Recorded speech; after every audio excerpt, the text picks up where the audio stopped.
بول دیا کرو ایسا بھی ہوتا ہے، کوئی اچھمبے کی بات نہیں. ایک مثال سے سمجھایا.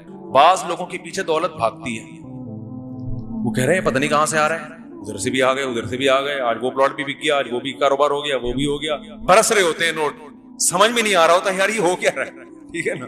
جس بزنس میں ہاتھ ڈالیں، ہمارے ایک جاننے والے ہیں بینک میں، اسلامک بینک میں، تو ان کا ٹرانسفر بہت ہوتا رہتا ہے. تو میں نے کہا یار یہ کیا ہے عجیب، کبھی ادھر ٹرانسفر کبھی ادھر، ہے بہت بڑی پوسٹ. کسی نے کہا یہ جس بینک جو نہیں چل رہا ہوتا نا ان کو وہاں بھیج دیتے ہیں تو وہ چلنا شروع. کیا ان کے ہاتھ میں برکت ہے. جو برانچ نہیں چل رہی ہوتی نا وہاں ان کا ٹرانسفر ہوتا ہے اور وہ پہیے لگائے بغیر دوڑنا شروع کر دیتے. سمجھ رہے ہو کہ نہیں سمجھ رہے؟ تو ایسا بھی ہوتا ہے کہ آپ رزق آپ کو تلاش کر رہا ہوتا ہے اور بعض دفعہ جو کام کرو نہیں ہو رہا.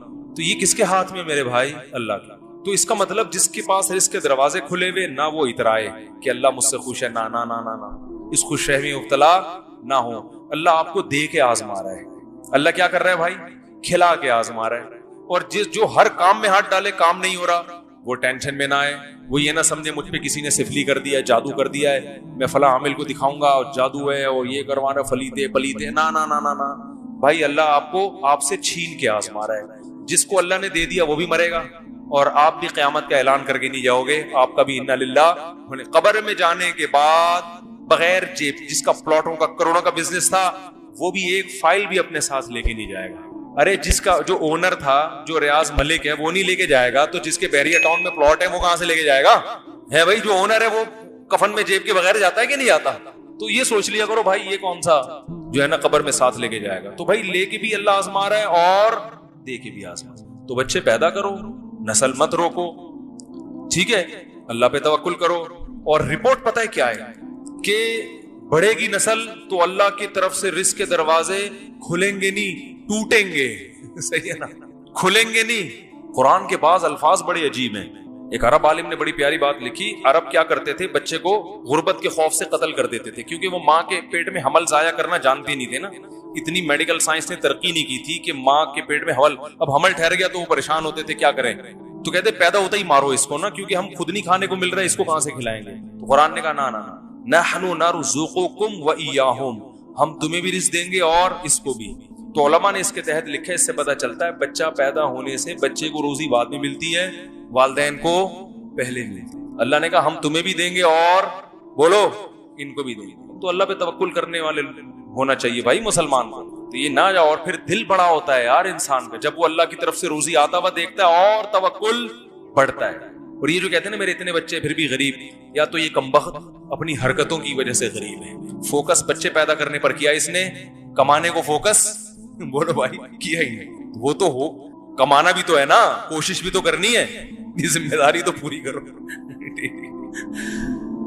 سمجھ میں نہیں آ رہی. تو ایک ہے رزق، کمانا بھی ہے، محنت بھی کرنی ہے. اللہ رزق کے دروازے کھولے گا کیونکہ اللہ اس کنویں میں پانی زیادہ دیتا ہے جس کنویں سے لوگ زیادہ سیراب ہوتے ہیں. اس کا پانی تازہ بھی رہتا ہے اور کنویں سے پانی سے لوگ سیراب ہونا بند ہو جائیں تو کنویں کا پانی سڑ جاتا ہے. ٹھیک ہے. دوسری بات تربیت کی. لوگ کہتے ہیں تربیت نہیں ہوگی، تو بچوں کو بگڑنے مت دو، خود ہی تربیت ہو جائے گی. بگاڑنے کی کوشش نہ کرو. ہر بچہ نیک پیدا ہوتا ہے، حدیث میں آتا ہے جب نیک ہے تو وہ تو نیک ہی بنے گا نا. ماں باپ بگاڑ رہے ہیں تو بگاڑو مت ان کو، ماحول برا مت دو. سمجھ رہے ہو؟ نگرانی کرو کہ چرسیوں میں تو نہیں اٹھ رہے بیٹھ رہے، غلط لوگوں میں تو نہیں اٹھ رہے بیٹھ رہے. ایسی جگہ مت رہو جہاں چرسی ہیروئن رہتے ہوں. شرابیوں میں رہو گے پھر تو ایک بچہ ہوگا وہ بھی بگڑے گا. اچھے لوگوں میں رہو گے تو 10 بھی ہوں گے انشاءاللہ اچھے بنیں گے. تو یہ ہے تربیت کا مطلب. اور بچے زیادہ ہونے سے تربیت آسان اس لیے ہوتی ہے کہ وہ خود ایک دوسرے کی تربیت کر رہے ہوتے ہیں. بہن بھائی جتنا ایک دوسرے پہ نگرانی کرتے ہیں ماں باپ نہیں کر سکتے. میرے اوپر بہن بھائی نہ ہوتے نا تو میں مولوی طارق مسعود نہیں بنتا، میں آج یہاں بیٹھ کے بیان نہیں کر رہا ہوتا. سمجھ رہے ہیں؟ میرے تو اوپر بہن بھائی تھے، بہت نگرانی کی انہوں نے، پڑھایا بھی ہے، نگرانی بھی کی ہے، کہاں جا رہا ہے کہاں. ابا کو تو بیچاروں کو تھوڑی پتا ہوتا ہے نئی نسل کی حرکتیں. ارے ابا تو بیچارے ان کو نئی جنریشن کی شرارتیں پتا ہوتی ہیں. ابا کو بیوقوف بنانا آج کل آسان ہے. ابا تو پرانے زمانے کے، ان کو تو پرانی چیزیں، نئی لوگوں کی شرارتیں نہیں ہوتی ہیں نا. بھائیوں کو پتا ہوتا ہے کہ مارکیٹ میں کس قسم کی 2 نمبریاں چل رہی ہے، وہ بھائی بھائی بھی نگرانی کرے گا. سمجھ میں نہیں آ رہی بات. تو یہ بہت سارے یہ پورا ایک سسٹم ہے بھائی، اللہ نے نیچر کا حصہ ہے. یہ ایک دوسرے پہ نظر رکھتے ہیں، تربیت کرتے ہیں. تو اس کا یہ مطلب نہیں کہ میں دعویٰ کروں میں بہت اچھا ہوں. آپ کہیں وہ ان کے بہن بھائی تھے تو بہت اچھے بن گئے, وہ تو اللہ ہی جانتا ہے, لیکن آپ کے لحاظ سے تو آپ کا خیال میں تو اچھا ہی ہوں گا نا, تبھی تو آپ بیان سننے آئے ہیں. تو آپ کے خیال کے مطابق, باقی ہم کیا ہیں تو اللہ ہی بہتر جانتا ہے. میں کیوں بتاؤں میں کیا ہوں, میں کیوں بتاؤں میں کیا ہوں. اگر میں برا ہوں تو اللہ جانے بھائی, میرا اللہ کا معاملہ ہے. اگر میں اچھا ہوں تو کس کا معاملہ ہے, اللہ ہمارا معاملہ ہے. وہ دعویٰ کیوں کریں بھائی, ہم دعویٰ کریں گے تو اچھے ہو نہ ہو اللہ کی نظر میں بہرحال برے بن جائیں گے. تو خیر رپورٹ یہ تھی کہ تربیت بھی آسان ہے, بچے خود ایک دوسرے کی, میرے جس گھر میں زیادہ بچے ہیں وہاں میں مجھے ٹینشن کم ہے, سب خود ہی ایک دوسرے کی نگرانی کر رہے ہوتے ہیں, ٹھیک ہے نا. کم ہوتے ہیں تو والدین پر بوجھ آتا ہے. ہاں اکٹھے پیدا ہو جائیں نا 10 پھر ٹینشن ہے, اکٹھے ہوتے نہیں ہیں. جب 10واں ہوتا ہے تو پہلا وہ جوان ہو کے باپ کے کاموں میں ہاتھ بٹا رہا ہوتا ہے, سمجھتے ہو. تو برساتی مینڈک تو دھڑا دھڑ اکٹھے پیدا ہوتے ہیں نا, اس میں یہ تھوڑی ایک مینڈک پیدا ہوا تو پہلا والا بڑا ہو چکا ہے. بچوں میں ایسا نہیں ہوتا, ایک پیدا ہوتا ہے تو پہلا والا بڑا ہو چکا ہوتا ہے, وہ بچہ رہا نہیں ہوتا. 10 بچے کسی کے ہوتے ہیں نا, جب جس نے کہا تھا میرے 28 بہن بھائی ہیں, 28 بچے میرے ابا کے, تو وہ چھوٹے چھوٹے تھوڑی ہیں, ٹھیک ہے نا. وہ سارے جوان ہو چکے ہوں گے, بیٹیوں کی شادیاں ہو چکی ہوں گی. ہمارے ایک جاننے والے تھے, ان کے ماشاءاللہ وہ 23 بہن بھائی, اب 30 ہو چکے ہیں, انہوں نے مجھے بتایا تھا 30 بہن بھائی.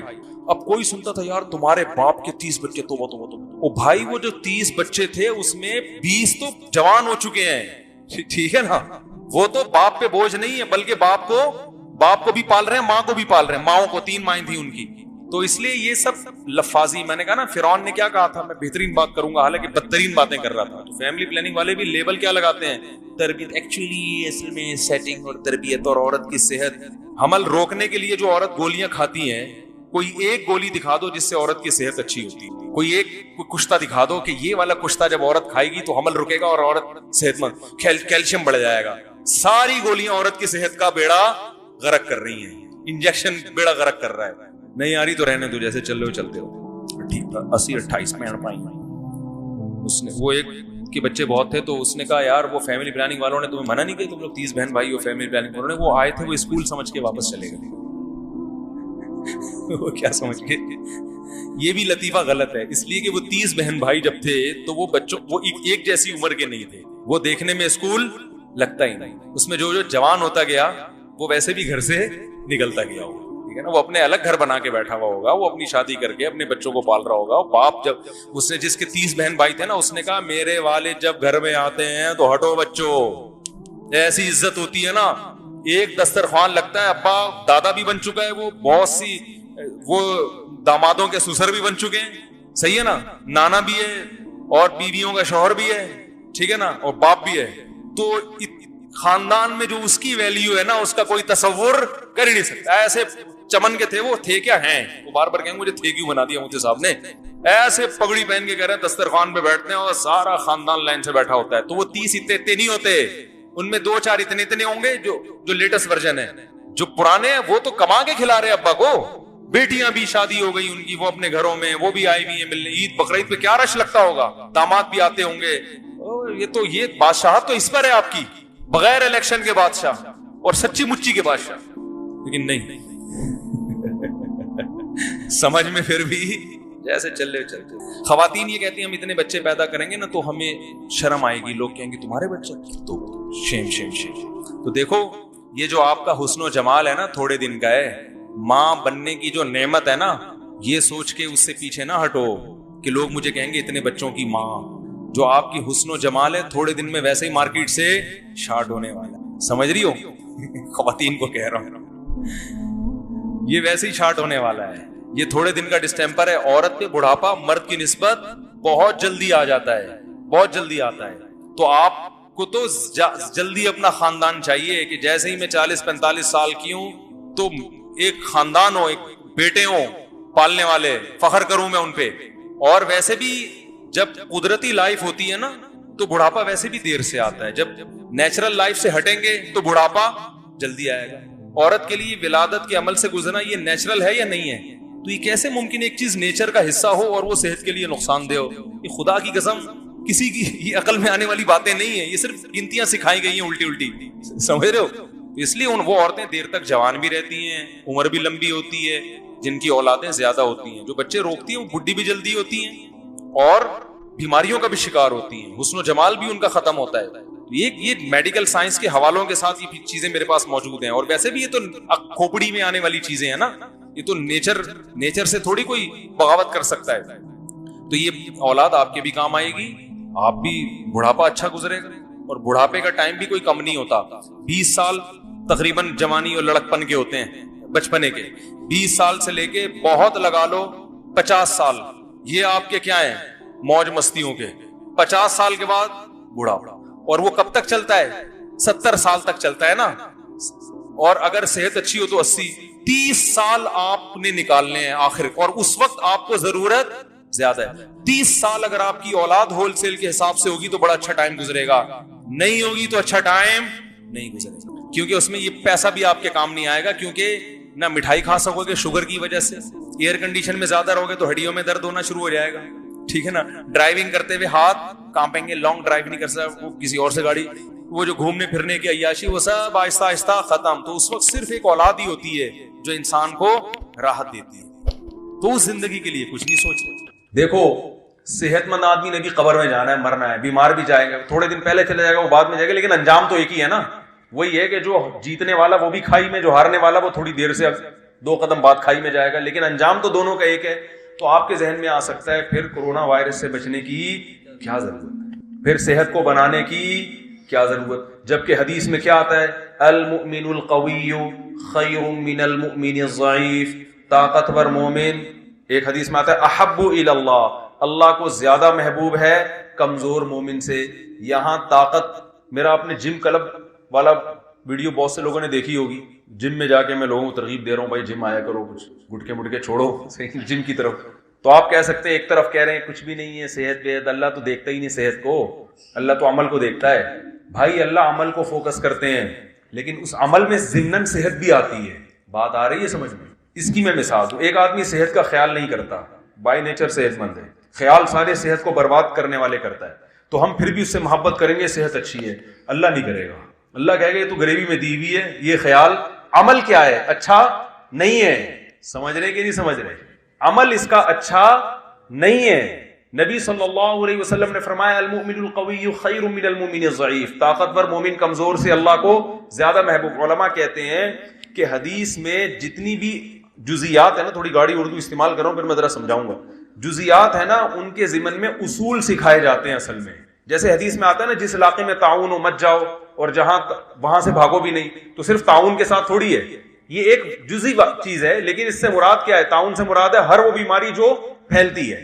تو حدیث کا مطلب لفظ تعاون ہے, لیبل تعاون کا لگا ہے, مراد ہر وہ بیماری جو پھیلتی ہے اس علاقے میں جانے کی اجازت بھی نہیں اور وہاں سے بھاگنے کی اجازت بھی نہیں, چاہے تعاون ہو چاہے کورونا ہو کچھ بھی ہو.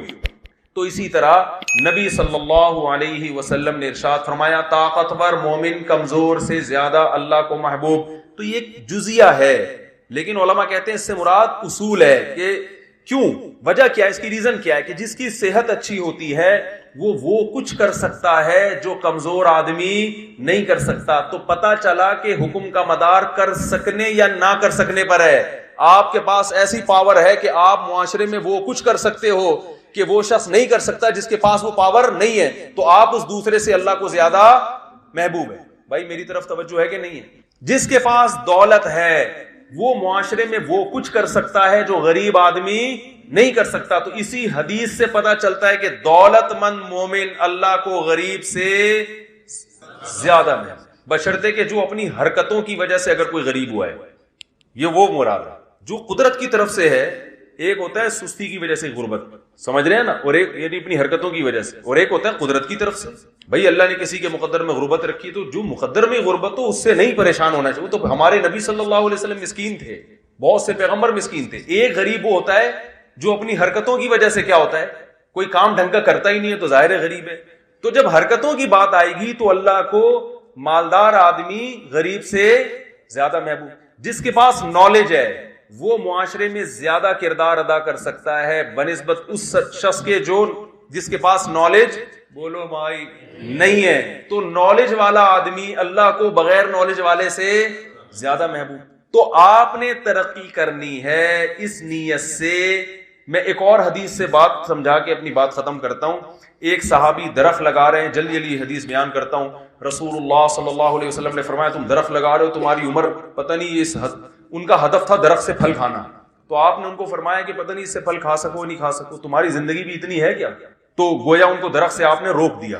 لیکن دوسری طرف حدیث میں کیا آتا ہے, جس شخص نے درخت لگایا جب تک اس درخت سے چرند پرند کھاتے رہیں گے قبر میں بھی اس کو ثواب ملتا رہے. دیکھو ایک حدیث میں درخت لگانے سے روکا جا رہا ہے, دوسرے میں درخت لگانے کی بے پناہ ترغیب. گورا درخت لگاتا ہے صرف آکسیجن کے لیے, ہمیں پتہ چلتا ہے اس سے قبر میں بھی آکسیجن ملتی ہے بھائی. ہم دیکھو درخت ان لوگوں نے زیادہ لگائے ہوئے, ہم لوگ لگاتے ہی نہیں ہیں. حالانکہ ہمیں تو ان سے زیادہ درخت لگانے چاہیے نا اپنے ملکوں میں, یہاں بھی اور اپنے ملکوں میں بھی. کیا خیال ہے؟ ہمیں تو بتایا کہ لگا کے مر بھی گئے تو ضائع نہیں ہوگا, ضائع نہیں ہوگا بھائی. یہ تو پرندے بھی کھائیں گے, انسان تو دور کی بات, پرندے بھی کھائیں گے تو ثواب ملے گا. تو ایک حدیث میں درخت لگانے سے روکا جا رہا ہے, دوسری میں ترغیب دی جا رہی ہے. دو متضاد عمل ہیں.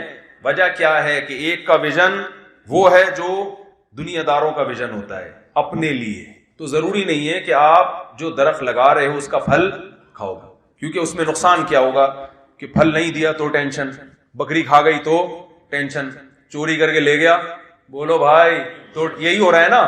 بھائی یہ درخت ہی تو لگا رہے ہیں آپ, کوئی ڈاکٹر بننے کی کوشش کر کے درخت لگا رہے ہیں, اپنے آپ کو درخت بنا رہے وہ کہ یار میرا پھل لوگ کھائیں گے, لیکن لوگوں کو کھلانا مقصد نہیں ہے, مقصد پیسے کمانا. تو وہ اگر نہیں بن سکے گا وہ تو ٹینشن میں جائے گا, یا بن گیا لیکن ابھی پیشنٹ ہی نہیں آ رہے, کیا خیال ہے, یا پیشنٹ آ رہے ہیں لیکن وہ ساتھ میں جو کلینک ہے وہ زیادہ چل رہی ہے تو یہ اس کی چل نہیں رہی, تو یہ ساری چیزیں کیا کریں گی, ٹینشن پیدا کریں گے.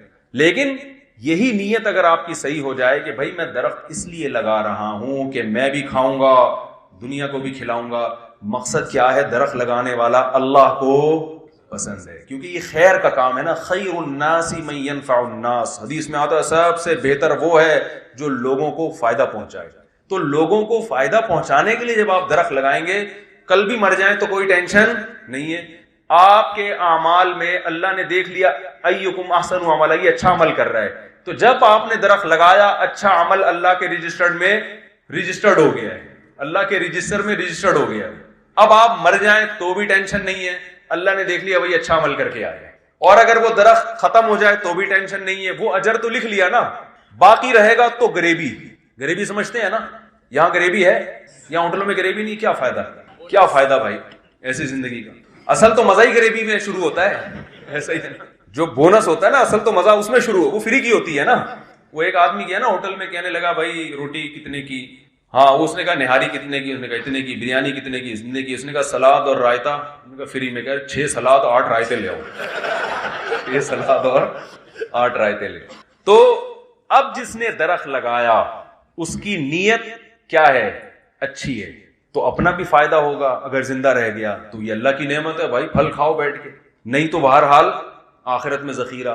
تو بھائی درخت کی مثال میں نے بتایا نا, حدیث میں جزیات جو ہوتے ہیں وہ اصل میں اصول اور قاعدے اور کلیات اور ضابطے بیان کیے جا رہے ہوتے ہیں. مطلب ہے کوئی بھی ایسا کام جس میں محنت کم ہو آؤٹ پٹ زیادہ ہو, اس کو فوکس کرو.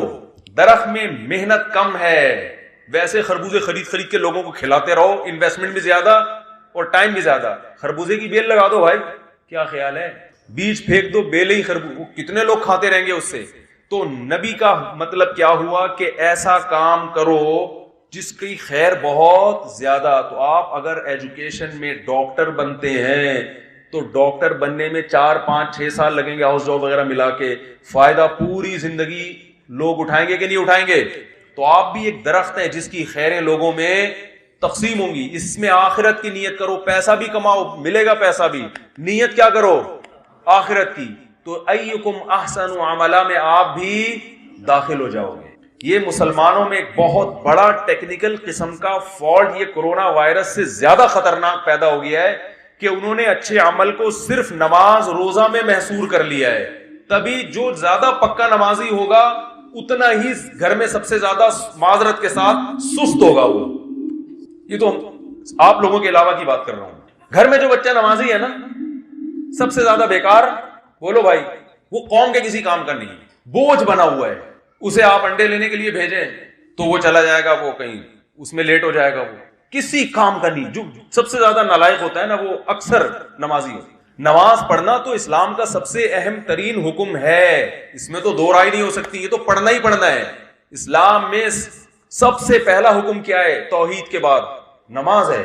نماز کی اہمیت کم کرنا مقصد نہیں ہے, جو نماز نہیں ہے تو مسلم نہیں ہے. لیکن یہ کیا بھلا ہے کہ بھائی جو نماز پڑھ رہے ہو معاملات میں زیرو, محنت ہے ہی نہیں, ترقی کا شوق ہی نہیں ہے. ہم نے تو ترقی کا شوق زیادہ ہونا چاہیے, کیونکہ ہماری ترقی میں تنزل ہے نہیں. ہم جس چیز میں ترقی کریں گے آخرت میں ہمارا شمار اللہ ہمیں وہ چیز دے دیں گے. اس میں ایسا نہیں ہے کہ وہ چیز ہم سے چھوٹ جائے. آپ اگر پیسہ کما رہے ہو, نبی صلی اللہ علیہ وسلم نے کیا پیسے کمانے کی بھی ترغیب دی ہے. ذهب اہل الدثور بالاجور, آپ صلی اللہ علیہ وسلم نے فرمایا دولت مند لوگ اجر میں سبقت لے گئے غریبوں پہ. ایک غریب صحابی نبی کے پاس ہیں, انہوں نے عرض کیا یا رسول اللہ ذهب اہل الدثور بالاجور, جو دولت مند لوگ ہیں نا وہ تو ہم سے اجر میں آگے نکل گئے. کیسے بھائی؟ یا رسول اللہ ہم بھی نماز پڑھتے ہیں, وہ بھی نماز پڑھتے ہیں, ہم بھی جہاد کرتے ہیں, وہ بھی جہاد کرتے ہیں, ہم بھی تہجد پڑھتے ہیں, وہ بھی تہجد پڑھتے ہیں, لیکن وہ اپنا مال اللہ کے لیے خرچ کرتے ہیں, دین کی اشاعت کے لیے, غریبوں پہ, مسکینوں پہ. ہمارے پاس تو مال ہے ہی نہیں ہے بھائی. انسانیت کی خدمت جس طریقے سے وہ کر سکتے ہیں ہم نہیں کر سکتے. تو آپ نے فرمایا میں تمہیں تسبیحات بتاتا ہوں, وہ کرو تو وہ اس کا نیم البدل ہو جائیں گی. تو جب ان کو نبی نے تسبیحات بتائی تو مالدار صحابہ نے بھی وہ تسبیحات بھی شروع کر دی ساتھ ساتھ. وہ تو حریص تھے نا نیکی پر. تو پھر وہ غریب صحابی آئے کہ یا رسول اللہ وہ پھر ہم سے آگے نکل گئے. آپ نے فرمایا ذالک فضل اللہ یؤتیہ من یشاء, یہ اللہ کا فضل ہے جس کو چاہے عطا کر دے. کیا خیال ہے بھائی؟ تو آپ پیسہ کماؤ اس لیے کہ والدین پہ خرچ کرو گے, سمجھ میں آ رہی ہے کہ نہیں آ رہی؟ بیوی بچوں پہ خرچ کرو گے, ہاتھ کھلا کر دو بیوی بچوں پہ, کنجوس نہ بنو. ادھر پاکستان میں ہوتا ہے ایسا کھلا رہا ہوتا ہے, یہ لوگ دیکھا ہے ہم نے لوگوں کو ایسے کھلا رہے ہوتے ہیں بھائی. بیگم 6 انڈے منگوائے گی 12 انڈے لے آتا ہے اٹھا کے. سب کی بات نہیں کر رہا, یہاں آ کے بعض لوگوں میں دیکھا ہے, وہ بعض بھی بہت تھوڑے سے, اور وہ بھی آپ کے علاوہ ہیں بالکل. حقیقت ہے. وہ کون ہے؟ بس وہ آپ نہیں ہیں. وہ کیا کرتے ہیں کہ جو کمانے کی ہوس ایسی ہوتی ہے, پھر یہاں لڑکیوں میں بھی جاب کا رجحان ہے, تو یار وہ پھر وہ خرچ کرنے کا جذبہ کیا ہو جاتا ہے, بس کمانا. کیونکہ آئے ہیں پیسے کمانے, جمع کرنے کے لیے, تو جمع کرنے میں تو پھر جمع ہی کرنے میں پوری زندگی لگا دیتے. اللہ کو سخاوت, پیسہ کمانا تو پسند ہے, لیکن کیوں؟ اس لیے کہ سخاوت ہوتی ہے. اگر اس کو بچا بچا کے ہی رکھنا ہے تو پھر غریب زیادہ بہتر ہے. سمجھ رہے کہ نہیں سمجھ رہے؟ خرچ کرنے والے بنے. خرچ مدارس پہ بھی سب سے پہلے تو خرچ کرنے کا حکم رشتہ داروں پر ہے. تو آپ نے ان غیر مسلموں کو سکھانا ہے, اپنے والدین پہ خرچ کریں نا, ان کو بتائیں دیکھو ایسے خرچ کیا جاتا ہے, اپنے باپ پہ اپنی ماں پہ ایسے کیا جاتا ہے, ایسے سینے سے لگایا جاتا ہے. ان پہ خرچ کریں, غیر مسلموں پہ خرچ کریں. کوئی محتاج ہو آپ بولے بھائی تم میرے ساتھ دیکھو. میں ایک واقعہ سنا کے بیان ختم کرتا ہوں. ایک عرب تھے, یہ سچا واقعہ ہے بالکل, امریکہ سے سعودی عرب جا رہے تھے, گورا ان کے ساتھ بیٹھا ہوا تھا. وقت ہو گیا؟ اچھا بس میں سمیٹ رہا ہوں بات, آپ کو سوالات کا بھی موقع دیا جائے گا انشاءاللہ کچھ دن. تو وہ عرب جو تھے نا وہ کسی گورے کے ساتھ بیٹھے. عرب کی ماشاءاللہ اتنی بڑی داڑھی. تو وہ جو انگریز تھا نا وہ امریکن تھا, ان کو انگلش بہت اچھی آتی تھی.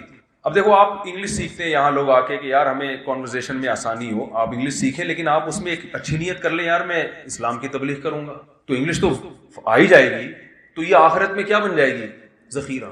نورانی قاعدہ پڑھنے پہ جو ثواب ملتا ہے ABCD سیکھنے پہ ملے گا آپ کو. حقیقت بتا رہا ہوں, کیونکہ آپ قرآن کی ہی تبلیغ کے لیے انگلش سیکھ رہے ہو نا. تو ہر اچھا کام, ہاں اس میں ایک چیز ہے, وہ تمام کام آپ کی زندگی سے نکل جائیں گے جن کو اسلام نے حرام قرار دیا. جو آپ کی زندگی سے نکل جائے, کیونکہ یہ پیسہ کمانے کا ایسا طریقہ ہے جو اللہ کو پسند نہیں ہے. شراب آپ کی زندگی سے نکل جائے گی, چاہے وہ باڈی کو کتنی ہی طاقت دے گی, کیونکہ یہ طاقت کے حصول کا ایسا طریقہ ہے جو اللہ کو پسند نہیں ہے. تو ہر وہ چیز آپ کی لائف سے نکل جائے گی. اچھی اور پاکیزہ چیزوں کو فوکس کرنا شروع کر دو گے آپ.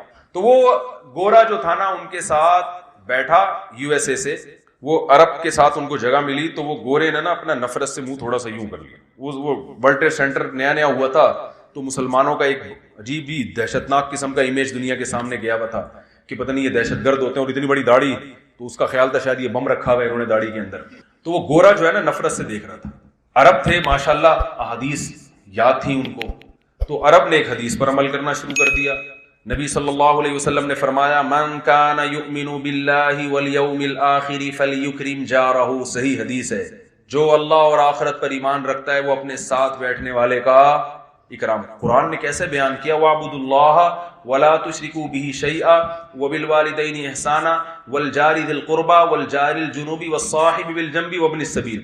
پڑوسیوں کی جتنی قسمیں تھی اللہ نے اس آیت میں بیان کر دی.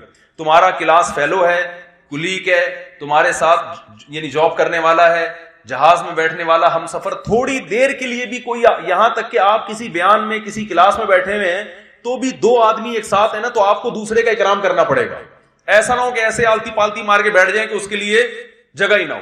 کوئی جگہ خالی ہوتی ہے آپ اس کو عزت دیں کہ یار آپ آگے ہو جائیں. یہ قرآن کے حکام ہیں بھائی. قرآن کہہ رہا ہے جو پہلو میں بیٹھا ہوا ہے نا اس کا بھی اکرام کرو. اکرام کا مطلب اس کو صرف اس کی خدمت نہیں، خدمت اور اکرام میں خدمت کہتے ہیں کہ وہ خدمت جس میں سامنے والے کی تعظیم ہو، رسپیکٹ دے رہے ہو آپ اس کو، تو اس کو رسپیکٹ دو. اس میں مسلم غیر مسلم سب برابر ہیں. آج دے رہے ہیں بولو بھائی نہیں، ٹانگیں کھینچ رہے ہیں ایک دوسرے کی. تو وہ جو تھا نا عرب، اس نے جب گورے کو دیکھا یوں نفرت کر رہا ہے تو اس عرب نے اس کا اکرام شروع کر دیا.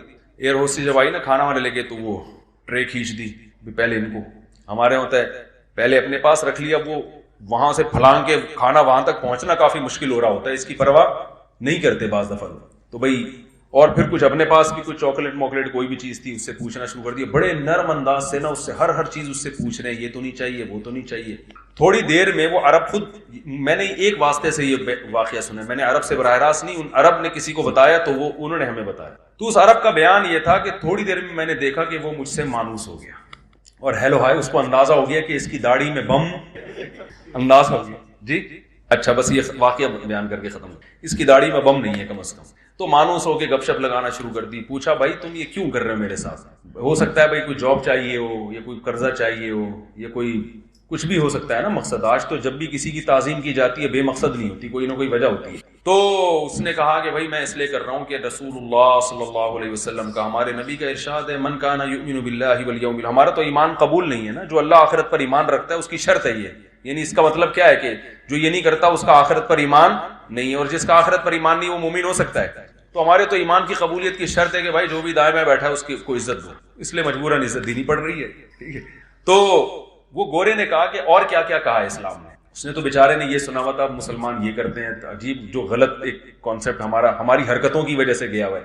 تو بالآخر وہ کہتے ہیں کہ جب جہاز نے ٹیک آف کیا تھا تو اس وقت وہ ایسا غیر مسلم تھا جو اسلام اور مسلمانوں سے شدید نفرت، اور اترنے سے پہلے وہ کلمہ پڑھ کے مسلمان ہو چکا. اور کہہ رہے ہیں پورا اسلام میں نے اس کو، نبی صلی اللہ علیہ وسلم کی حدیث اس کو میں نے بتا دی، نبی کا یہ حکم، نبی کا یہ حکم، نبی کا یہ حکم. وہ حیران ہوا. تو میں یہ سوچتا ہوں کہ اگر اس کی جگہ میں ہوتا تو میں اس کو مسلمان، کیونکہ کانورزیشن میں کیا ہوتی، میری انگلش تو اتنی اچھی نہیں ہے، کیا خیال ہے بھائی؟ تو آپ انگلش اس نیت سے سیکھ لو، جس ماحول میں انسان رہتا نہیں ہے نا وہ زبان بول نہیں پاتا. ہم نے بڑی گاڑی عربی کی کتابیں پڑھی ہیں جو عرب بھی نہیں جانتے، ایسی عربی ادب کی، لیکن جب بولنے کی بات آئے گی تو چونکہ ماحول نہیں ہے نا، کتاب پڑھوا لو ہم سے، وہ کتابیں طلبہ کو بھی پڑھا دیں، لیکن ماحول جب تک نہیں ملتا تو آدمی اس زبان پہ قدرت نہیں ہوتی اس کو. تو آپ اس نیت سے سیکھ لیں کہ بھائی میں نے کیا کرنا ہے، اسلام کو پھیلانا ہے، میں نے لوگوں کو اللہ کی طرف لے کر آنا ہے. آپ اس نیت سے اکرام کریں. دیکھو ویل للمطففین ہے نا قرآن میں، کہ اپنا حق لینے کا وقت آتا ہے تو پورا لیتے ہیں، اور جب حق دینے کی باری آتی ہے ڈنڈی مارتے ہیں. ان کے لیے قرآن کہہ رہے جہنم کی آگ ہے. آپ جب آفس جاتے ہیں، کہیں جاب کر رہے ہیں، اگر آپ ایمانداری سے کام نہیں کر رہے تو آپ کو کیا پوری تنخواہ لینے کا حق ہے؟ تو یہ آسٹریلیا کا قانون بعد میں ہے، اللہ کا قانون پہلے ہے کہ آپ کو تنخواہ لینے کا حق نہیں ہے. آپ حکومت کے قانون کو دیکھ کے چل رہے ہو، آپ کے پاس تو اللہ کی کتاب ہے جو آپ کو مجبور کر رہی ہے کہ آپ کسی کا حق نہیں دبا سکتے، آپ حکومت کے قوانین کو نہیں توڑ سکتے. تو یہ تو اللہ کا حکم ہے. تو آپ نے ترقی بھی کرنی ہے، پیسہ بھی کمانا ہے، لیکن ہدف آخرت کو بنانا ہے. تو پھر یہ ساری چیزیں آپ کو کے ذہنی سکون کا ذریعہ بنے گی اور آپ کی آخرت کو سنوارنے کا ذریعہ بنے گی. اور اگر اسی دنیا داری میں پڑ کے رہ گئے تو بھائی دنیا قارون جتنی آپ کما نہیں سکتے، اور پاور آپ کے پاس فرعون جیسی آ نہیں سکتی. تو جن کے پاس آئی تھی ان کا کیا ہوا؟ تو اس پہ کسی نے کہا کہ بھائی اس سے تو یہ پتا چلا کہ پھر ملازمت بہت بری چیز ہے. تو میں نے کسی بیان میں یہ وضاحت بھی کی ہے. دیکھیں ملازمت کے دو پہلو ہوتے ہیں. علی الاطلاق ملازم کو برا کہنا تو کسی بھی لحاظ سے ٹھیک نہیں ہے کہ جو ملازمت کر رہا ہے. ملازمت کے دو پہلو ہوتے ہیں. ایک وہ ملازمت ہوتی ہے جس میں آپ کسی بڑے ویژن کا حصہ ہو, وہ ملازمت شریعت میں اس کی ترغیب ہے. مثال کے طور پر آپ ملک کی حفاظت کے لیے فوج میں جاتے ہو, ہے تو یہ ملازمت, لیکن آپ کا ہدف کیا ہے؟ ایک ملک کی کنٹری کی حفاظت کرنا. یہ ملازمت تو ہے, تجارت نہیں ہے. اس میں پیسہ بھی کم ہوگا, جو تاجر لوگ جتنا کما لیتے ہیں اتنا ایک فوجی بیچارہ جو بارڈر پہ لڑنے والا تھوڑی کماتا ہے. لیکن یہ ملازمت بہت محبوب ہے اگر آپ کی نیت اچھی ہے تو بہت مقدس عمل ہے. اسی طرح آپ کسی یونیورسٹی میں ٹیچر ہو, آپ کہتے ہو یار میں ٹیچنگ کے شعبے میں جاؤں گا کیونکہ جو لوگ آپ کے پاس آئیں گے وہ بات ٹیچر کی سنتے ہیں, تو اچھا ٹیچر سوسائٹی کو ملے گا تو اچھی معلومات دنیا میں پھیلیں گی. تو ٹیچنگ کا شعبہ کیا ہے؟ ایک مقدس ہے, بشرطے کہ جو پڑھا رہا ہو وہ ٹھیک چیز پڑھا رہا ہو, وہ مفید چیز پڑھا رہا ہو. تو بہت ساری ملازمت کے شعبے. اسی طرح کوئی ڈاکٹر بنتا ہے تو وہ بھی ملازم, سرکاری ہسپتال کا ملازم ہوگا یا پرائیویٹ ہاسپٹل کا ملازم ہوگا, ہے یہ بھی ملازمت. اور ڈاکٹروں کے اتنا پیسہ ڈاکٹر نہیں کماتے ہیں جتنا تاجر کماتے ہیں. ڈاکٹر کی جتنی محنت ہوتی ہے نا اتنا ڈاکٹر کما نہیں سکتا. لیکن آپ اس ملازمت کو برا کہنا شروع کر دو, یہ بہت بری بات ہے. وجہ اس کی ہے کہ ڈاکٹر کا شعبہ اتنا مقدس ہے کہ انسانی جان کی حفاظت کا ذریعہ ہے. ہاں ایک ملازمت وہ ہے جس میں آپ کسی کی جاب کر رہے ہو, آپ کو ایک مخصوص تنخواہ مل رہی ہے, فائدہ کمپنی کو ہو رہا ہے اور کمپنی بھی انسانیت کو کوئی بڑا فائدہ نہیں پہنچا رہی ہے. جیسے آپ کولڈ ڈرنک کمپنی میں جاب کر رہے ہو. کس میں جاب کر رہے ہو؟ کولڈ ڈرنک کی کمپنی ہے, اس میں آپ جاب کر رہے ہیں. تو آپ کو ایک مخصوص تنخواہ مل رہی ہے, آپ نے چاپلوسی بھی کر رہے ہو باس کی, اور آپ مکھن بھی لگا رہے ہو, اور ڈانٹ بھی پڑ رہی ہے, گالیاں بھی مل رہی ہیں. فائدہ کون اٹھا رہا ہے؟ کمپنی. اٹھا لے فائدہ, کوئی مسئلہ نہیں ہے, لیکن انسانیت کو کیا دے رہی ہے وہ فائدہ اٹھا کے؟ کچھ بھی نہیں دے رہی. شوگر کے مریض بنا رہی ہے, لوگوں کا ویٹ کیا کر رہی ہے. گٹکا کمپنی میں جاب کر رہے ہو آپ, پان کمپنی میں, سگریٹ کمپنی میں جاب کر رہے ہو, تو بھائی ایسی جگہ جاب کرو جہاں انسانیت کو فائدہ ہو. تو اب سمجھ میں آئی بات. جہاں تجارت اور ملازمت میں ٹکراؤ ہو تو ملازمت اگر اس نوعیت کی ہے کہ جس میں کسی بڑے ویژن کا جو انسانیت کے لیے فائدے والا ویژن ہو, آپ اس کا اگر حصہ بن رہے ہو تو پھر تو وہاں ملازمت زیادہ بہتر ہے تجارت سے. سمجھتے ہو کہ نہیں سمجھتے؟ لیکن اگر کسی بڑے ویژن کا حصہ نہیں بن رہے آپ, کو انسانیت کے لیے زیادہ مفید چیز نہیں ہے, تو پھر ملازمت نہیں کرنی چاہیے. پھر کس کو فوکس, پھر اپنا ٹماٹر کا ریڑی لگا لے آدمی. سمجھ رہے ہو نا, باس کی چاپلوسی سے بہتر ہے کیا لگا لے؟ ٹماٹر کی ریڑی لگا لے آدمی. اس کو ہم وہ کرتے ہیں, اس کی ہم حوصلہ شکنی کرتے ہیں, اس ٹائپ کی ملازمتوں کی. لیکن حوصلہ شکنی کرنے کے باوجود بھی ایسے ملازمین کو برا بلا نہیں کہتے ہم. وجہ اس کی ہے کہ یہ اللہ کا بنایا ہوا نظام ہے کہ سارے تاجر بن نہیں سکتے. کیونکہ جب آپ تجارت کرو گے تو تجارت بڑے پیمانے پر چلانے کے لیے آپ کو ملازمین چاہیے. یہ دنیا کا نظام ہے, یہ اللہ کا نظام ہے. اللہ تعالیٰ فرماتے ہیں ہم نے ان کے درمیان معیشت کو, رزق کو تقسیم کر دیا ہے. لیتخذ بعضهم بعضا سخریا, سب کو ایک جیسی دولت نہیں دی ہے تاکہ بعض لوگ بعض کو کیا بنائیں, اپنے ماتحت رکھیں. یہ دنیا کا نظام ہے, یہ چینج نہیں ہو سکتا. تو کوئی بھی بڑا بزنس مین جو ملازموں کو اور جو جاب کرنے والوں کو گالیاں دے رہا ہے نا, تو آپ اس کو بولا کرو تیرے پاس جو لوگ جاب کر رہے ہیں نا, سب سے پہلے تو ان کے منہ پہ جا کے گالیاں دے کے ریکارڈنگ کر کے ڈال دے کہ جو چوکیداری کر رہے ہیں نا تیرے گیٹ کی, یہ بے غیرت ہے, ٹھیک ہے نا, یہ چوکیداری کر رہے ہیں, اس کو گالیاں دے سب سے پہلے. تو سمجھ میں آ رہی ہے بات کہ نہیں آ رہی؟ وہ بھی تو پھر بے غیرت ہی ہو گیا نا جو آپ کی چوکیداری کر رہا ہے. بعض لوگ غریبوں کو بے غیرت, بے شرم, پتہ نہیں کیا کیا تانے دے رہے ہیں کہ یہ ملازمت کرتے ہیں, یہ ٹیچروں کے جو ہے نا وہ جو ہے وہ مکھن لگاتے ہیں, اور اس طرح کی فضول قسم کی باتیں. تو کوئی بھی ایسا شخص جب کوئی بات کیا کرے, آپ نے بولنا ہے کہ بھائی آپ جب کوئی بڑا بزنس کر رہے ہو تو آپ کو بھی تو ملازمین کی ضرورت ہے. تو یہ ساری گالیاں عام ملازمین کو دینے کے بجائے نا, سب سے پہلے آپ کی کمپنی میں یا آپ کے بزنس میں جو لوگ ملازم ہیں, آپ نے ان کو کیا کہنا ہے, بے شرم بھی کہنا ہے, بے غیرت بھی کہنا ہے. پھر دیکھو وہ اسی بندوق سے اٹھا کے سر پھوڑیں گے تمہارا. تو ترغیب تو دی جائے گی بزنس کی, لیکن ملازم پیشہ آدمی کو گالیاں دینا نہیں بنتا, کیونکہ ہر انسان تجارت کی کوشش کر کے بھی تاجر بن نہیں سکتا. یہ اللہ کا نظام ہے, کیونکہ تجارت کو چلانے کے لیے بھی آپ کو بڑے پیمانے پر ملازمین کی ضرورت. اب دیکھو اوبر اور کریم والوں نے دماغ استعمال کر کے ایک سافٹ ویئر بنا کے بزنس چلا دیا ہے. تو اگر یہ ڈرائیور نہ ہوتے اوبر کریم کے تو کیا ان کا بزنس چلتا؟ تو ناممکن ہے. تو ایک ایسی کامن سینس کی بات ہے کہ جس کے اندر سینس ہوگی تو وہ یہ سمجھے گا, سینس ہی نہیں ہے تو پھر ہم یہی کہیں گے کہ پیسہ آنے کے بعد کھوپڑی کیا ہو جاتی ہے, آؤٹ ہو جاتی ہے. تو السلام نے بھی ضرورت کے وقت ملازمت کی ہے کہ نہیں کی ہے؟ موسیٰ علیہ الصلوۃ والسلام مصر سے چل کے مدین گئے کیونکہ قتل کا کیس تھا آپ کے اوپر، تو آپ مدین گئے ہیں، تو اب وہاں کیا بزنس کرتے بھائی؟ تو موسیٰ علیہ السلام کو پھر 10 سال کے لیے ملازمت ملی بکریاں چرانے کی، تو موسیٰ علیہ السلام نے چرائی بکریاں، 10 سال چلائیں۔ تو آپ اگر خدا نخواستہ ملازمین کو علی الاطلاق برا بلا کہنا شروع کر دو گے کہ جاب بری ہے، تو کس پر اعتراض ہوگا؟ موسیٰ کلیم اللہ جن کی لاکھوں کروڑوں انسان جن کی خاک کے برابر بھی نہیں ہے، تو اس لیے ہم بھی یہ کہتے ہیں بھائی تجارت کو ملازمت پہ ترجیح دو، کوشش کرو، لیکن اگر نہیں ہو پا رہا ہے، یہ ہر ایک میں نہیں ہو پائے گا، یہ تو جو ہو دنیا کو مسافر خانہ سمجھ کے بولو گزارا چل، کوئی بات نہیں یار۔ ڈیمانڈ جو کروڑ پتی بزنس کرنے والے ہیں وہ بھی لمبے ہو جائیں گے تھوڑے دنوں میں، اور جو بیچارہ کہیں چوکیداری کر رہا ہے وہ بھی خبر میں جا کے کیا ہو جائے گا۔ اور یہ جو چیزوں پہ فخر کرنا کہ میرا موبائل، میری گھڑی، میں نے وہ ایک بتایا تھا کہ وہ میں پشاور میں بیٹھا تھا تو آئی فون کے نا ایک کوئی بڑے کوئی انجینئر تھے سافٹ ویئر، تو میں نے اس سے پوچھ رہا تھا آئی فون رکھوں یا اینڈرائڈ رکھوں میں، تو انہوں نے کہا اینڈرائڈ رکھ لیں۔ خیر یہ ان کی رائے تھی، 100% کسی کا متفق ہونا ضروری نہیں ہے۔ تو میں نے کہا آئی فون کیوں نہیں؟ اس نے کہا یار آئی فون والے نا سارے تھوڑے سے اوپر سے نا کھسکے ہوئے ہوتے ہیں۔ ان کی رائے تھی غلط ہے، 100% سارے کھسکے ہوئے نہیں ہوتے، یہاں بھی بہت سے لوگ آئی فون والے، اور میں نے بھی 2 سال آئی فون ہی رکھا ہے، تو میں تو اس کا مطلب پھر میں اپنے آپ کو بھی کھسکا وہ مان رہا ہوں۔ تو انہوں نے کہا آپ دیکھو مفتی صاحب جتنے بھی آئی فون والے ہوں گے نا، یہاں انہوں نے 3 کیمرے یوں کر کے رکھے ہوئے ہوں گے بتانے کے لیے کہ ہمارے پاس کیا ہے، آئی فون۔ اچھا میں نے جب نظر گھمائی 10-15 بندہ بیٹھا ہوا تھا، جس کے پاس آئی فون تھا نا سب نے یہاں رکھا، سیمسنگ والے سب جیب میں رکھ کے بیٹھے ہوئے تھے۔ یہ قاعدہ کلیہ نہیں ہے، لیکن ایک اصولی بات یہ ہے کہ اپنی چیزوں پہ کو شو مارنا، اپنی چیزوں پہ فخر کرنا، یہ کیا ہے؟ بچکانہ حرکت۔ دنیا کی تمام نعمتیں رکھیں سہولت کے لیے۔ کس کے لیے؟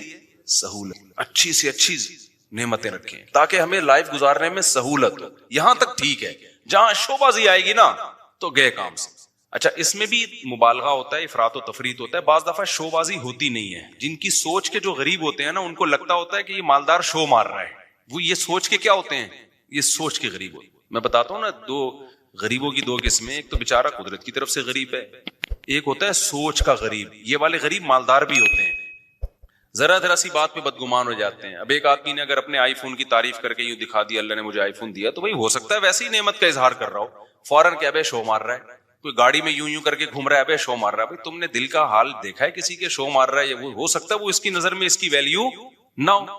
اب آپ مجھے بتاؤ، زرداری آئے، زرداری کہے میرے پاس آئی فون، میرے پاس تو نہیں ہے، لوگوں کا آئی فون، تو جو سمجھدار لوگ ہیں وہ کہیں گے یار یہ شو نہیں مار سکتا، یہ اس کے لیے آئی فون کی فیکٹری اڑا دے گا یہ بم سے، ٹھیک ہے نا، اس کے پاس اتنی پاور ہے، ٹھیک ہے نا، تو اس کے لیے یہ کوئی اور وجہ ہوگی۔ لیکن جو جانتا نہیں ہوگا نا، جو سوچ کا غریب ہوگا، وہ کہے گا یار دیکھ کیا شو مار رہا ہے، 5 سال صدر کیا بن گیا، اب شو مارنا شروع کر دی۔ تو یہ ہم کہیں گے تیرا دماغ خراب ہو گیا بھائی، اس کے لیے یہ آئی فون اور یہ فراری شراری کوئی 2 ٹکے کی اوقات نہیں ہے۔ وہ ہو سکتا ہے آئی فون نکال کے شرمندہ ہو رہا ہو کہ ہر صرف ابھی تک وہ نہیں، پوری فیکٹری چاہیے تھی، ہے کیا میرے پاس۔ تو اسی طرح یاد رکھو جو علماء ہوتے ہیں نا، جن کے دل میں دنیا کی محبت نہیں ہوتی، وہ اگر کہیں جہازوں میں اڑ رہے ہیں، ٹرینوں میں گھوم رہے ہیں، کہیں یہ چیزیں دکھا رہے ہیں، تو ان کی نظر میں یہ شو بازی نہیں ہوتی، یہ 2 ٹکے کی اوقات نہیں ہوتی، کھلونے، تو فوراً بدگمان ہو جانا کہ شو مار رہے ہیں، یہ فضول حرکت۔ ایک بڑے عالم تھے، ان کے گارڈ بہت تھے، سیکیورٹی کے بڑے مسائل تھے، تو جیسے ہی وہ نکلتے گارڈ وہ ٹھک ٹھک ٹھک کر کے نا سارا اپنی پوزیشن سنبھالتے۔ تو ایک آدمی جو ٹماٹر کا ٹھیلا لگاتا تھا بیچارہ، وہ گیا، کہتا ہے یہ دیکھو کیسے شو بازی والے مفتی ہیں۔ میں نے کہا کیوں؟ کہتے ہیں یار یہ کیا ہو رہا ہے۔ تو میں نے کہا بھائی سیکیورٹی کے مسائل ہے تو یہ تو ہوگا۔ انہوں نے کہا نہیں یہ شو مار رہے ہیں۔ تو یہ کیا ہے کہ سوچ کیا ہے بھائی، ضرورت بھی تو ہو سکتی ہے نا کسی کو گارڈ رکھنی۔ بات سے بات چلتی ہے، میں موضوع کی طرف آتا ہوں کیونکہ آج جو میں نے موضوع شروع کیا بہت امپورٹنٹ ہے۔ اسی میں ایک بات یہ بھی یاد رکھو، سوچ کا غریب ہونے میں ایک چیز یہ بھی داخل ہے کہ جب بھی دنیا میں کوئی حادثہ ہونا، مالدار کو اور طاقتور کو مورد الزام ٹھہرا دو کہ انہوں نے کیا ہے۔ ہمیشہ غریب کو فیور دو، چاہے وہ غلطی پر بھی ہو۔ یہ بھی سکن کی بات ہوتی ہے جو سوچ کے غریب۔ ایک مثال دیتا ہوں، آپ بڑی گاڑی لے کے جاؤ، موٹر سائیکل والا آ کے خودکشی کر لینا آپ کے سامنے، لوگوں نے پکڑ کے آپ کو ہی کوٹنا ہے۔ بائک والے کو کچھ نہیں کہنا کیونکہ وہ بائک کی وجہ سے کیا لگ رہا ہے؟ غریب۔ آپ کے پاس چونکہ لینڈ کروزر ہے، آپ مالدار ہو، لوگوں نے ہمیشہ مالدار کو کوٹنا ہے۔ کیوں؟ یہ دماغ خراب ہو گیا ہے، لوگوں یہ سمجھ بیٹھے ہیں کہ جو مالدار ہے وہ ہمیشہ ظالم ہوتا ہے۔ سمجھتے ہو کہ نہیں سمجھتے؟ یہ برا ہے کیونکہ اس کے پاس بڑی گاڑی ہے اور بائک والا قابل ترس ہے. او بھائی وہ قابل ترس نہیں ہے اگر وہ غلطی پر ہے. ایک میں آسان مثال اور دیتا ہوں. دیکھو ایک سب میرین گئی تھی نا اندر وہ ٹائٹینک کے پرزے تلاش کرنے کے لیے. اب تک کی رپورٹ کے مطابق نہ پرزے ملے نہ وہ بیچاروں کے, اللہ جو مسلمان تھے ان کی اللہ مغفرت کرے, تو وہی دھماکے سے ہلاک ہو گئے. انہی دنوں میں کچھ لوگ اللیگل جا رہے تھے یونان, وہ کشتی میں ڈوب کے ہلاک ہو گئے. تو اب پوری دنیا میں نیوز آ رہی تھی, وہ جو کشتی میں ڈوب کے ہلاک ہوئے تھے ان کی نہیں آ رہی تھی, جو ٹائٹینک تلاش کرنے گئے تھے ان کی نیوز بہت. تو میں نے بہت لوگوں کے کمنٹس دیکھے, یار اصل میں وہ عرب پتی تھے نا, ان کو تو اتنا پروٹوکول دیا جا رہا ہے اور یہ غریب بیچارے لٹے پٹے, ان کو کوئی پوچھنے والا نہیں ہے. یہ بھی کس کی علامت ہے؟ اس کا مطلب آپ سوچ کے کیا ہو غریب.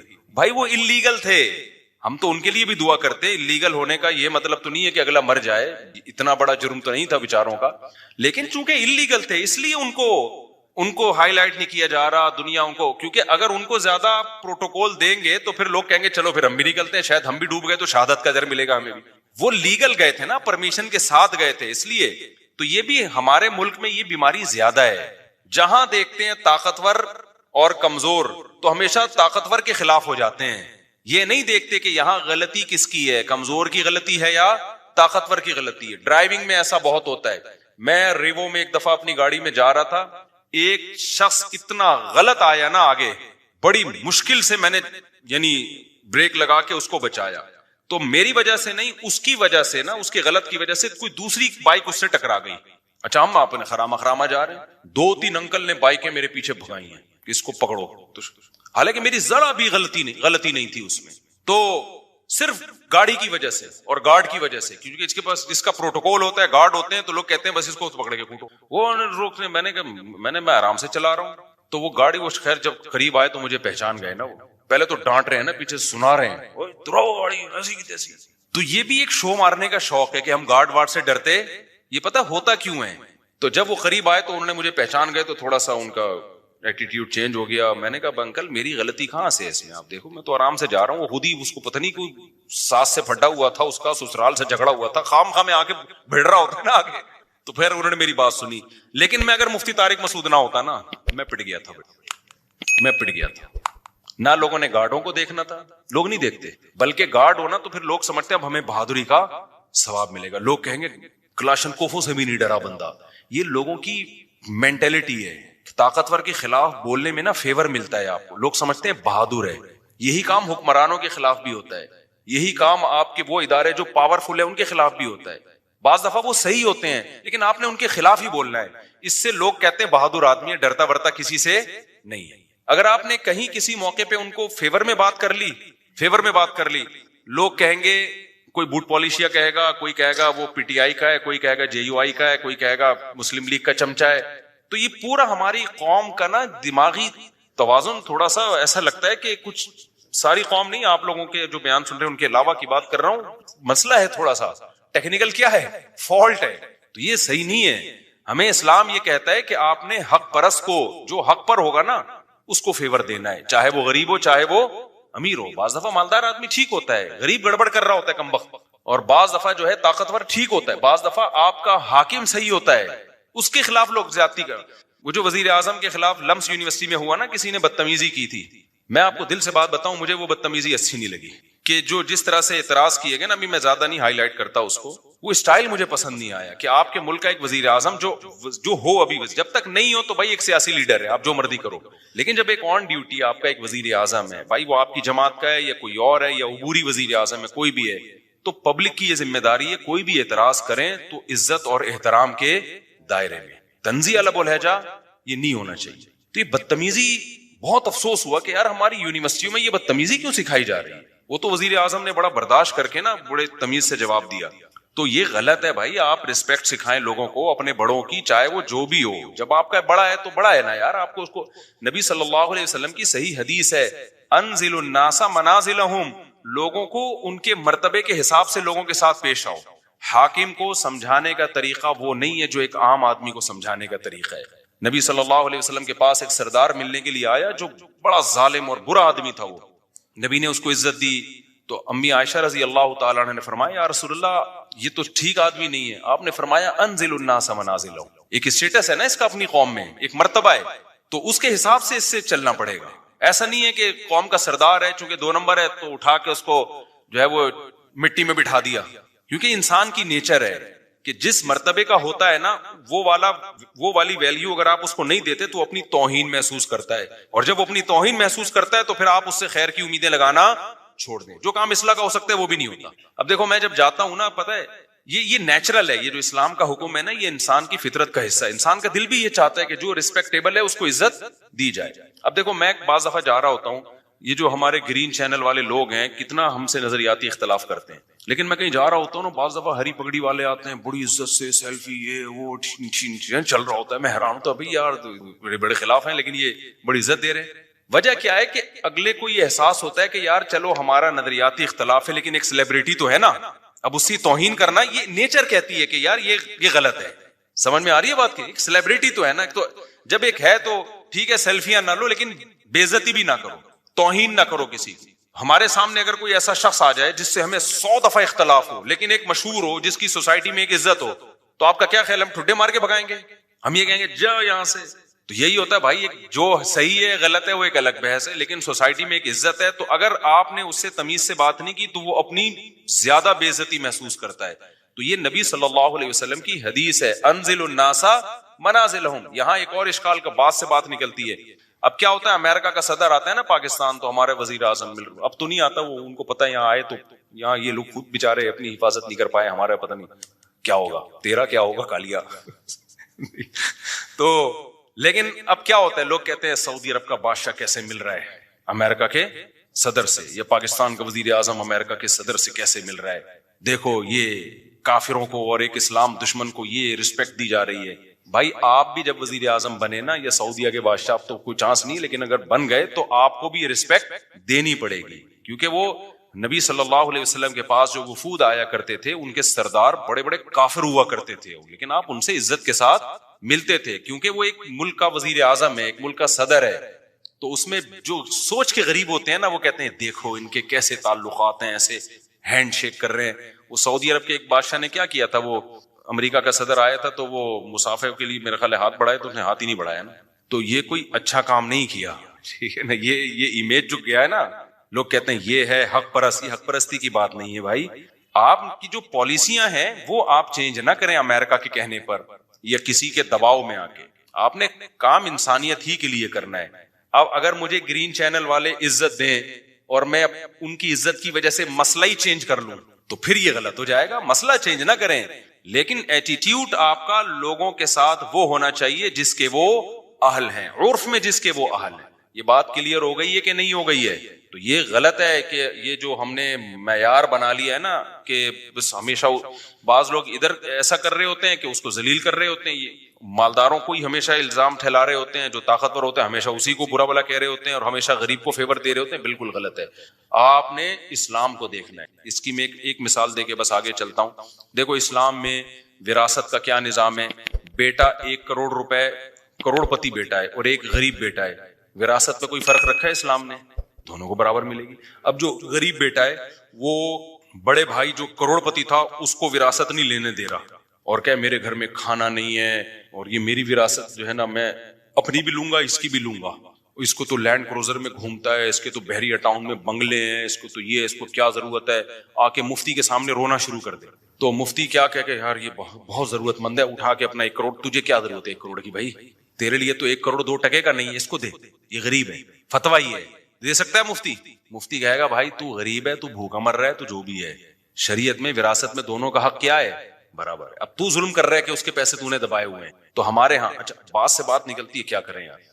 ایک بات یہاں بھی یہ رکھو, خواتین میرے بہت بھی خلاف ہو گئی ہیں آج کل, سننا بھی چھوڑ دیا. احمد بھائی نے بولا خواتین بالکل مارکیٹ سے شارٹ ہوتی جا رہی ہیں بیان میں. وہ سمجھتی ہیں میں ظالم ہوں, میں عورتوں کے حقوق کا محافظ نہیں ہوں, میں عورتوں کو برباد کر رہا ہوں. میں برباد نہیں کر رہا, میں بیلنس بات کرتا ہوں. ہمارے یہاں کچھ مذہبی اسکالر, کیونکہ عورت ہے کمزور سوسائٹی میں, اس میں تو دو رائے نہیں ہو سکتی. عورت کمزور ہے, فزیکلی بھی کمزور ہے, مینٹلی بھی اس میں وہ برداشت نہیں ہے. اس کی کمزوری کا ناجائز فائدہ اٹھا کے مرد ظلم بھی کرتے ہیں, یہ بات حقیقت ہے. لیکن اب چونکہ ہے کمزور نا, تو اب ہمارے بعض مذہبی اسکالرز نے ہر چیز میں عورت کو فیور دینا شروع کر دیا ہے. نفسیات سمجھ گئے نا کیا ہے؟ کیونکہ غریب کو آپ جب بھی یا کمزور کو جب بھی فیور دیں گے نا، لوگوں کی فین فالوئنگ بڑھے گی، وہ آپ کی طرف آئیں گے. جیسے ایک ریوو والا یا لینڈ کروزر والا جا رہا ہے اور ایک بائک والا آ کے خود ہی کمبخت ٹکرایا اس سے، غلطی کس کی ہے؟ بائک والے کی. آپ بائک والے کو پکڑ کے کوٹیں گے تو لوگ ساتھ نہیں دیں گے آپ کا، سمجھ رہے ہو نا؟ لیکن آپ ریوو یا لینڈ کروزر والے کو پکڑ کے کوٹیں گے نا، لوگ آ جائیں گے، لوگ کہیں گے طاقتور سے لڑ رہا ہے، وہ تو بیچارہ کیا ہے. یہ ہے، یعنی لوگوں کی ایک نفسیات ہے یہ. حتیٰ کہ آپ لینڈ کروزر والے کو کوٹیں گے، ہو سکتا ہے کہ وہ اس کے اپنے بھائی بہن بھی آ کے اسی کو کوٹنا شروع کر دیں. لوگوں کے نا ایسے دماغ ایسا ہو چکا ہے. تو اب سوسائٹی میں چونکہ عورت کمزور ہے، تو جو عورت کو فیور دیتا ہے نا، اس کی فین فالوئنگ مردوں میں بھی بڑھتی ہے کہ یار کمزور کے لیے آواز اٹھا رہا ہے. اس میں یہ نہیں دیکھتے لوگ کہ یہ آواز جائز ناجائز اٹھا رہا ہے یا جائز اٹھا رہا ہے. اس میں فرق کرنا لوگوں نے کیا کیا ہے؟ بولتے کیوں نہیں، چھوڑ دیا ہے. تو اسلام تو اعتدال کا نام ہے. اسلام کس کا نام ہے؟ وَكَذَلِكَ جَعَلْنَاكُمْ أُمَّةً وَسَطًا. اللہ کہتے ہیں ہم نے معتدل امت بنایا ہے. عورت یقیناً کمزور ہے، اس کے لیے نبی صلی اللہ علیہ وسلم کی وصیتیں مردوں کی نسبت زیادہ ہیں. مردوں کی نسبت وصیت، نبی نے حجۃ الوداع کے موقع پہ مردوں کے حقوق پر کوئی بیان نہیں کیا. آپ نے کیا فرمایا؟ عورت کے ساتھ اچھا سلوک کرو. کس کے حقوق کو آپ نے ہائی لائٹ کیا؟ عورت کے حقوق کو ہائی لائٹ کیا. تو جگہ جگہ ہمیں ملتا ہے تم میں سب سے بہتر وہ ہے جو کس کے ساتھ اچھا ہے؟ اپنے گھر کی خواتین کے ساتھ، عورتوں کے ساتھ، ان کے ساتھ اچھا ہے.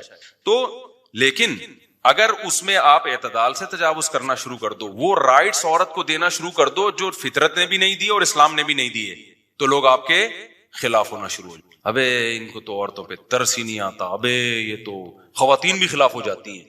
تو اس لیے میں اکثر بتاتا ہوں بھائی، جہاں اللہ نے عورت کو بہت ساری چیزوں میں فیور دیا ہے، وہاں بہت ساری چیزوں میں مردوں کو بھی فیور دیا ہے.